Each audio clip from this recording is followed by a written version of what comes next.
Et notre enquête ce matin sur l'immigration avec cette question, faut-il des quotas de travailleurs en France, avec ce matin Christophe Bordet et nos invités. Francis Dubrac, bonjour. Vous êtes PDG de Dubrac Travaux Publics, entreprise de 400 salariés, spécialisée, je viens de dire, dans les travaux publics. Jean-Claude Delgen, bonjour. Bonjour. Vous êtes directeur général du cabinet Technologia. Et Benjamin Lucas, bonjour. Bonjour. Vous êtes porte-parole de Génération.s et vos appels au 0826 300 300. Et on démarre peut-être avec Mohamed qui nous appelle de Perpignan. Mohamed, salut bonjour. Mohamed.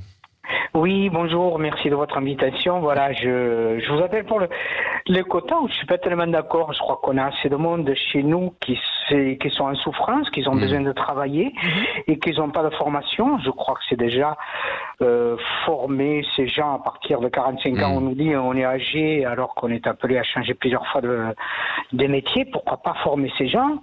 Et pourquoi vider un petit peu ces pays de leurs meilleurs techniciens, ingénieurs et tout ça, et alors qu'ils en auraient besoin plus que nous. On a vu un petit peu le résultat avec...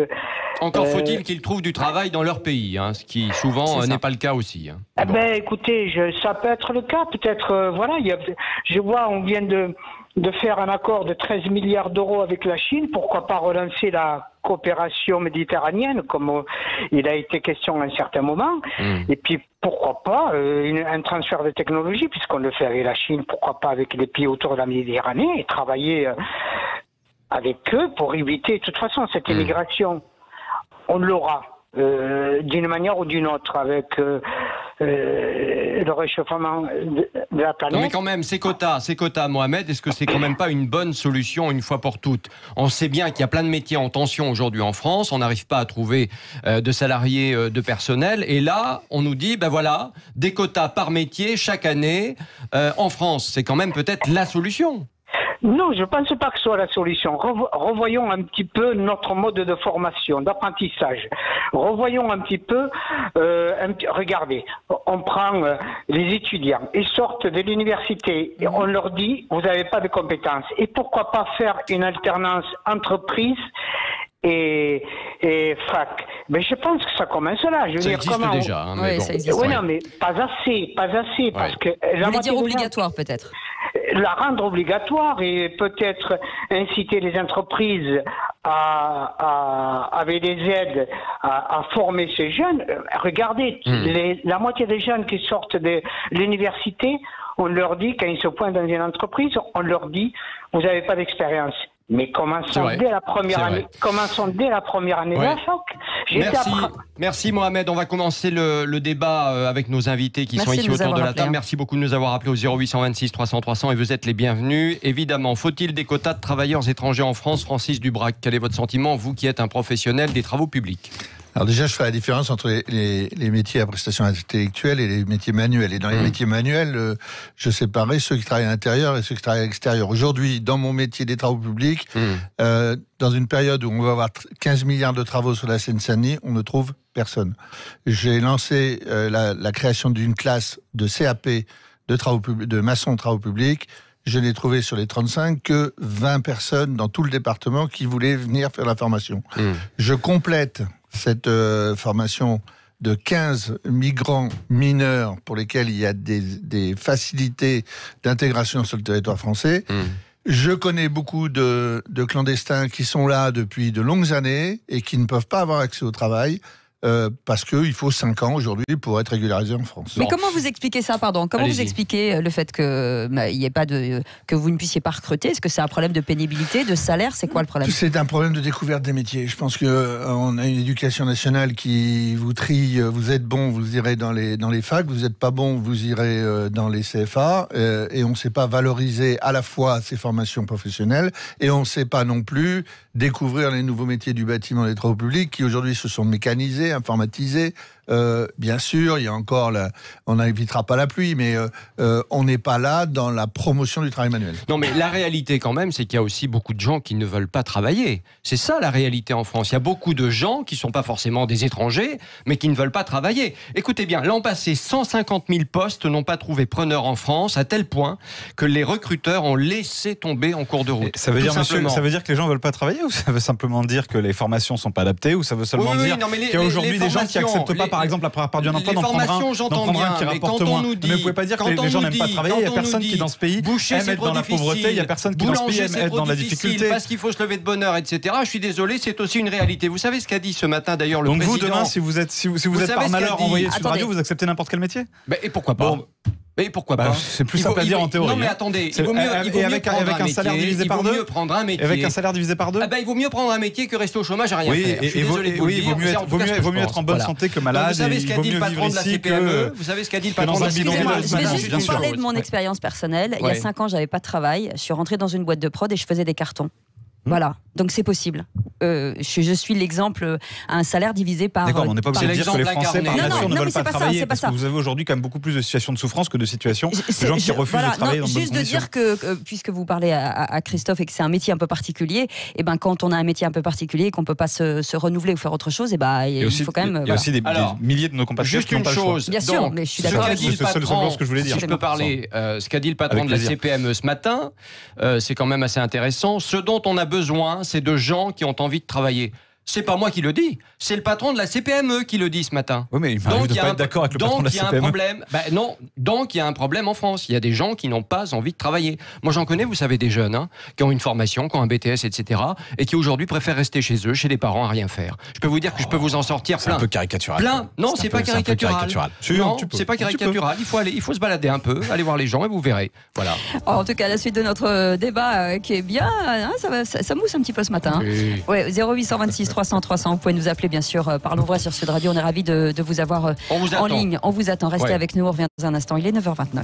Et c'est la suite de notre enquête 9h32. Merci d'être avec nous avec cette question ce matin. Immigration, faut-il des quotas de travailleurs en France?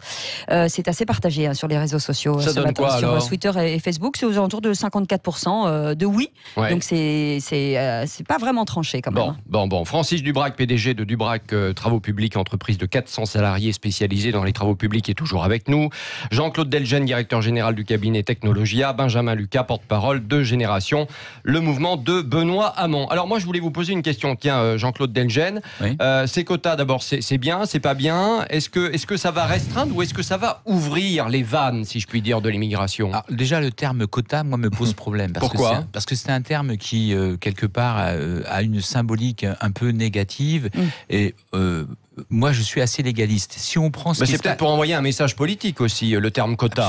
Absolument. Mais si on prend par exemple ce qui se passe au niveau européen. Au niveau européen, vous avez ce qu'on appelle la Blue Card qui a été instaurée. Les Allemands, l'an dernier, ont donné un peu plus de 30 000 Blue Cards à des étrangers. En dehors de la... C'est un peu comme la carte verte aux États-Unis.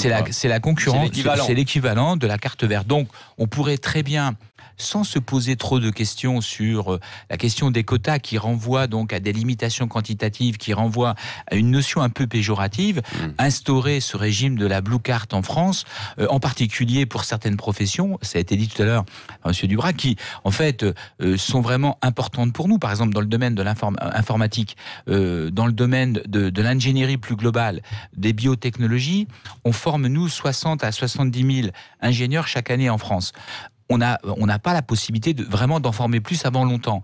Et il nous faut le double d'ingénieurs si on veut, au niveau de la mondialisation que nous avons, si on veut véritablement passer le cap. Donc comment on fait? Donc il faudrait quoi? 120 000 ingénieurs par an Il nous faudrait entre 100 et 120 000 ingénieurs par an. 100, c'est l'hypothèse. Pas que des étrangers, on est bien d'accord. Non, on en forme 60 à 70 000. Il nous en faut 100 000. Donc on voit rien que déjà, en matière d'ingénierie, il nous faudrait 30 000 personnes en plus. D'ailleurs, on le voit bien. On parle de 34 500 personnes par an. Justement, vous voyez, on a un problème là, en ce qui concerne cette manière de poser la question.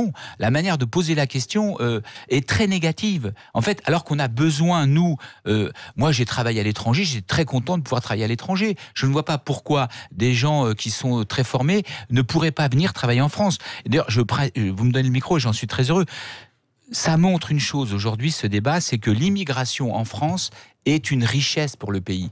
Quoi qu'on puisse en dire, c'est une grande richesse. Ça a été dit tout à l'heure, le vrai sujet, c'est pas en fait de mettre en concurrence les gens qui viennent avec ceux qui sont les travailleurs locaux. Le vrai sujet, c'est la régularisation d'un grand nombre de gens qui sont dans ce pays. Moi, je veux bien entendre ce que vous dites, mais quand même, si on parle du... Je voudrais terminer. Allez-y, rapidement. J'ai été... Il aime bien parler, je connais.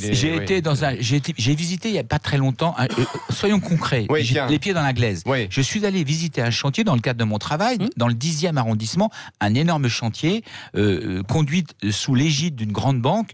Vous aviez 32 nationalités présentes et vous aviez une grande partie des gens qui étaient en irrégularité, en fait. Bon, voilà. Donc, c'est ça la réalité aujourd'hui de travaux publics. On n'a pas les compétences. Mais aujourd'hui, avec les quotas, on rentre dans la régularité, pour le coup. Non, pas forcément. Encore une fois, le vrai sujet, c'est plutôt que de poser les questions comme celle-là, il y a énormément de gens qui sont aujourd'hui à régulariser, ce qui générera des recettes parce que les gens paieront des impôts, ce qui permettra de lutter contre le travail noir, parce qu'aujourd'hui, c'est le vrai sujet. Il y en a déjà qui payent des impôts. Oui. Il y en a déjà qui payent des impôts, mais... Et des cotisations pour nos retraites, parce que il n'y a que 30 millions de Français qui paient en gros les cotisations pour nos retraites. Le vrai problème, c'est l'économie grise ou l'économie noire, comme on dit, coûte énormément à notre pays. Et vous avez un entrepreneur qui vous confirmera. Moi, j'avais quand même une question simple en direction de notre entrepreneur, justement, qui est avec nous, Francis Dubrac. Quelque part, cette population étrangère aussi, ça sert les entreprises françaises. Ça sert notamment, je vais me faire l'avocat du diable, mais ça sert notamment à avoir des salaires qui restent bas. Non, pas du tout. Pas du tout. Dans nos métiers qui sont en tension, le bon salarié, le bon professionnel est très bien payé. Allez voir un maçon, un paveur, vous seriez étonné des salaires. 1 500 € par mois au SMIC, quoi. Combien ? 1 500 ? Non. Je sais pas, je vous pose la question. Allez, vous me doublez et puis ça sera bien. Ah oui, carrément. Oui. 3 000 € pour faire de la maçonnerie. Un très bon paveur, oui. D'accord. Bon, c'est un métier de 40 ans qui est cassé. D'abord, opposé. C'est difficile. C'est un métier difficile. Au début de carrière, alors, parce qu'on ne sait pas forcément. Il va démarrer OS, maçon. Il va prendre une qualification. C'est pas en sortant de l'école. D'abord, juste rajouter un mot. Allez-y. Il y a aujourd'hui en Seine-Saint-Denis, d'après l'INSEE, 200 000 personnes non recensées. Voilà. Sur 1 600 000. Est-ce qu'on ne peut pas aussi s'occuper de cela Mais d'abord, ce que vous dites, parce que Benjamin, juste une chose, par rapport à ce que vient de dire monsieur. Mais par rapport à ce que vient de dire monsieur, est-ce que ça prouve pas, quand même, par rapport aux chiffres qui sont aujourd'hui annoncés, etc., par le gouvernement, est-ce que ça prouve pas qu'il y a un peu de l'enfumage dans ce qu'on est en train de nous annoncer quand même ? D'abord, très rapidement, expliquer aux chômeurs, aux salariés précaires en France que leur problème, il est la faute des travailleurs immigrés ou des immigrés, c'est faux et c'est vieux comme le monde. J'y reviens pas. Ensuite, vous avez posé une vraie question très juste tout à l'heure. Je vous en remercie, je vous en félicite. Il faut le dire quand les choses sont bien. C'est rare, donc c'est à souligner. Mais vous avez dit, est-ce qu'il n'y a pas quelque chose un message politique derrière tout ça ? Et effectivement, est-ce qu'il y a aujourd'hui une situation qui nécessite qu'on ait autant de débats sur l'immigration, qu'on ait autant de polémiques ? Non. Est-ce que le sol migratoire de la France, il explose ? Non. Est-ce que la population immigrée en France, elle est supérieure proportionnellement à ce qui se passe dans d'autres pays européens ? Non plus. Donc le rôle d'un gouvernement, normalement, ce n'est pas. Vous êtes en train de dire que le gouvernement flatte Marine Le Pen. Le rôle d'un gouvernement, oui. Mais plusieurs points qui se suivent, ça fait une ligne, comme on dit chez moi. Quand on fait le débat sur l'AME, quand on fait l'interview dans Valeurs Actuelles, quand on parle de benchmarking de l'asile, on voit bien où tout ça veut nous conduire. Un gouvernement, il n'est pas là pour renforcer les fantasmes de l'extrême droite, il est là pour les combattre par la raison. Et enfin, un dernier point sur cette histoire de quotas quand même. On gouverne la République avec des valeurs, on la gouverne pas avec une calculatrice. La devise de la République, c'est liberté, égalité, fraternité, ce n'est pas liberté, égalité, comptabilité. Qu'est-ce que c'est que cette vision de l'immigration aujourd'hui où on veut quantifier, alors qu'en plus il n'y a pas aujourd'hui de problème, il n'y a pas d'invasion migratoire comme on le lit dans toute la presse d'extrême droite. Donc là aussi, il faut que le gouvernement il joue son rôle et qu'il soit pas un agitateur d'opinion. Enfin, sinon, Monsieur Macron, Monsieur Philippe peuvent faire chroniqueur chez Monsieur Zemmour. Ce sera plus utile que de diriger notre pays. Eh ben, on va leur proposer. Et il y a Marc qui nous appelle au 0826 300 300 qui nous appelle de l'Aveyron. Bonjour Marc. Oui, bonjour. Merci d'être avec nous. On vous écoute et bienvenue sur Sud Radio. Là, ce qui me fatigue un tout petit peu, c'est qu'on a l'air de penser que les jeunes sont des feignants. J'ai 2 fils. J'ai un fils qui a passé un diplôme de tourneur. Traditionnel et puis commande numérique. On l'a pas pris parce que c'était un débutant, donc il n'a pas trouvé de travail. Oui, c'est ce que disait Jean-Paul Vilgène tout à l'heure. Là, il a trouvé un travail. Ça fait 1 an qu'il travaille, qu'il fait 80 km aller-retour pour toucher 800 € par mois, parce qu'il n'arrive pas à faire plus de 40 heures, c'est comme ça dans la boîte. Et j'ai un fils qui est tailleur de pierre, il gagne exactement 1 400 € par mois. Par contre, il ne paye pas les heures supplémentaires, il ne paye pas les primes de panier. Il lui doit, là, en 4 ans, exactement 20 000 €. Voilà. Et le problème des patrons, ils prennent ces étrangers, c'est parce qu'on peut les mener par le bout du nez. J'étais dans une boîte en région parisienne. Mon patron peut faire travailler un Polonais un samedi. Il lui a donné un pacte de bière et 5 € pour la journée, pour faire du terrassement. Ah non, c'est pour ça qu'ils prennent pas de français. Non seulement ils prennent pas de français, parce que c'est plus facile de dire c'est inférieur, mais ils prennent pas de portugais ou d'italien qui veut être déclaré et qui veut qu'on lui paye les heures. C'est de l'esclavagisme. Et les paveurs à 3 000 € par mois, écoutez, je vais en voir déjà, on n'en trouve pratiquement plus. Il n'y a qu'à aller voir le pavé qui a été fait en face du château de Vincennes. Et vous allez voir si c'est ça des paveurs. Vous éliminez tout le monde, les bons, ils ne trouvent pas de travail en fin de compte. Ils préfèrent avoir du travail salopé. Moi, je vais chez des très riches. Je ne vais pas dire, parce que je travaille en région parisienne, du travail du haut de gamme. Et quand je vois des gens très riches qui embauchent des Polonais, et des Polonais qui travaillent bien, il y en a, hein, mais en général, ils restent chez eux. Hein. Ouais, parce que ce qui vient chez nous, c'est pas le du panier. Voilà. Alors, allez, Francis Dubrac, PDG de Dubrac Travaux Publics, justement, va vous répondre. Alors là, c'est vrai qu'on est dans ce qu'il disait, notre ami auditeur. On était dans un excès quand même, hein, globalement, mais ça revient un peu à ce que je vous disais tout à l'heure. Est-ce que le patronat... Je peux pas laisser passer ça. Vous allez répondre. Est-ce que le patronat ne profite pas un petit peu quand même de cette situation de travailleurs étrangers? Voilà. Mais monsieur, la Seine-Saint-Denis, c'est 130 nationalités qui vivent. Le Gaulois est perdu dans la masse. Donc, bien sûr, chez moi, il doit y avoir 40% ou 30% de Français, qu'on va dire de souche. Mais la vie aujourd'hui et la société, elle est faite de tout le monde, et dans le BTP on regarde pas la nationalité de chacun, et c'est pas parce qu'il sait pas lire et écrire qu'on profite de lui. Il ne s'agit pas de regarder forcément la nationalité de chacun, c'est de savoir si on profite finalement de situation ou pas.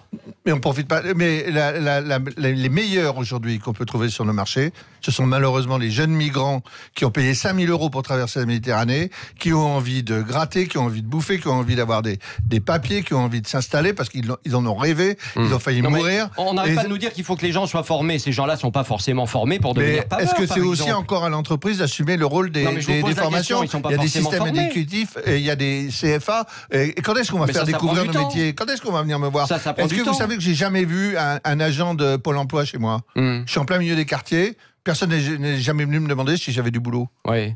Non, mais ça veut dire quoi? Ça veut dire quand même que aujourd'hui, si on prend des gens d'origine étrangère pour faire un certain nombre de métiers, il faut les former. C'est ce que vous dites, il faut les former. Mais qui va s'en occuper alors? Si les entreprises ne le font pas, qui va s'en occuper? Parce que sinon, il faut 2 ans, 3 ans. Mais nous, on les forme. On est bien obligés puisque plus personne ne le fait. Donc c'est bien l'entreprise qui les forme par ce qui existe depuis 2000 ans ou même plus, le compagnonnage. Un ouvrier, un apprenti, on n'a pas besoin de passer par les structures de formation parce qu'elles n'existent pas. Dans le département de la Seine-Saint-Denis, il n'y a pas une formation en travaux publics. Il faut faire 60 km pour la trouver. Vous savez, on est en train de déporter sur le travaux publics, mais de tout temps, les travaux pénibles ont été faits par des gens qui étaient malheureusement assez pauvres et qui ne pouvaient être condamnés qu'à cette situation. Au début du siècle, au XXe siècle, c'était les Creusois qui venaient faire du BTP en France. Après, ça a été les Italiens. Moi, mon grand-père, qui venait de Sicile, quand il a fui le régime de Mussolini, il était donc entrepreneur en France. Après, vous avez eu les Espagnols et les Portugais. Et aujourd'hui, vous avez quoi? Vous avez les Maghrébins et les Africains. Et dans tous les pays, c'est pareil. On nous parle de la France, mais vous prenez la Suède, vous prenez l'Allemagne. Les travaux les plus difficiles sont faits par des gens qui n'ont pas le choix et qui sont amenés à le faire. Donc, sur cette histoire de quotas, on compare souvent à ce qui se passe au Canada. Mais est-ce qu'on peut comparer à la situation au Canada? Il n'y a pas que le Canada, l'Australie, il y a un certain nombre... Non, mais le Canada, par exemple, 5% de chômeurs déjà. Donc déjà, ils ont moins de chômeurs que nous. Ça, c'est la première chose. Absolument. Encore une fois, il faut différencier, ça a été dit tout à l'heure par M. Dubrac, les métiers où difficile, la restauration, le BTP, etc. Et les métiers où aujourd'hui, on cherche des ingénieurs, on cherche des géomètres. Oui, non, mais parler de quotas par rapport à des prestations intellectuelles. Voilà. Nous, les métiers très difficiles et en tension, les gens, malheureusement pour eux, ils arrivent tout seuls. Pardon, je vais faire un peu le ravi de la crèche de service dans cette histoire. Je m'en excuse. Enfin, quand même, là, on est en train de parler de quotas, de il faut ceci, il faut cela. Enfin, quand même, le premier devoir d'un pays comme la France, on aime bien s'enorgueillir à travers le monde que nous sommes la patrie des droits de l'homme. On est la patrie d'où viennent les droits de l'homme. On n'a pas la prétention de... Voilà. C'est peut-être aussi de considérer que la France, elle doit accueillir, non pas en vertu, je le disais tout à l'heure, de principes comptables, mais elle doit accueillir ceux qui fuient la guerre ou la misère. Et dans la mesure où aujourd'hui, elle n'en accueille pas de nature à bouleverser ses équilibres, elle n'en accueille pas énormément plus, elle n'en accueille même pas ça, plus c'est ce que vous dites, qu'ailleurs et enfin, plus que... Non, c'est pas moi qui le dis, monsieur, c'est la réalité. D'ailleurs, il y a des études qui ont montré que les Français, ils perçoivent qu'il y a plus d'immigration qu'il y en a en réalité. Ça veut dire qu'aussi on a des discours politiques qui alimentent cette espèce de fantasme-là. Ce qui n'est pas vrai aujourd'hui. Il n'y a pas plus d'immigration en France qu'ailleurs en Europe. Il n'y a pas un solde migratoire qui a explosé ces dernières années. Donc à partir de là, est-ce qu'on ne peut pas agir avec des principes et des valeurs, se dire que quand des gens fuient la guerre ou la misère, c'est qu'ils ont des bonnes raisons de le faire, et que c'est l'honneur d'un pays qui est une grande puissance mondiale, qui est une grande puissance économique, qui est un pays riche, que d'accueillir dignement ces personnes et que on améliore le sort de tous, de ceux qui viennent d'ici, de ceux qui n'en viennent pas. Je pense que ça, c'est aussi dans un moment où on aime bien parler de la République à tout bout de champ. La République, elle doit s'incarner dans du concret, du quotidien. Et on va terminer un peu là-dessus, mais si on reprend l'histoire quand même, on s'aperçoit que les Italiens qui sont venus, alors je sais pas, c'était 3 et quelques millions de personnes au départ, il y en a quand même qu'1 million au final qui est resté. Les autres ont été raccompagnés chez eux à l'époque. Les Portugais, ça a été exactement la même chose. Mais moi, je ne vis, aujourd'hui, mais je ne vis pas dans le modèle du 19e ou du 20e siècle, j'ai cru comprendre que c'était le nouveau monde. Et aujourd'hui, quand on dit que il faut peut-être raccompagner des gens chez eux, parce que c'est peut-être ça le vrai problème. Mais on en raccompagne. Mais enfin, vous savez très bien qu'on en raccompagne très peu. Mais vous le savez bien, c'est le vrai problème. Oui, mais on a la capacité d'accueillir beaucoup plus que ce qu'on accueille. Enfin, vous avez des pays qui sont beaucoup plus en difficulté que nous, qui ont accueilli beaucoup plus. L'Allemagne, elle a accueilli allez dire ça à des gens qui finissent pas à la fin du mois. Mais je leur dis, je leur dis que les responsables, c'est déconnecté. Attendez, non, le responsable, non, je suis pas déconnecté. Le responsable, ce n'est pas l'immigré qui vient, ce n'est pas le pauvre comme celui qui galère qui vient. Le responsable, c'est l'État, c'est ceux qui ne veulent pas partager la richesse, c'est ceux qui ne veulent pas partager le temps de travail, sont ceux qui ne veulent pas changer de modèle économique et social. C'est ceux-là les responsables. C'est pas celui qui vient et qui galère tout autant. C'est pas ça. Et opposer les misères les unes aux autres, c'est très pratique. Ça évite une chose. Ça évite de regarder là où il y a l'accaparement de la richesse, là où il y a des inégalités, là où il y a des privilèges, et comme ça, ceux-là sont tranquilles. Merci beaucoup en tout cas d'avoir été avec nous ce matin. Francis Dubrac, qui est PDG de Dubrac Travaux Publics, Jean-Claude Delgen, directeur général du cabinet Technologia, et merci Benjamin Lucas, porte-parole de Génération.s. Merci à nos auditeurs de nous avoir appelés ce matin.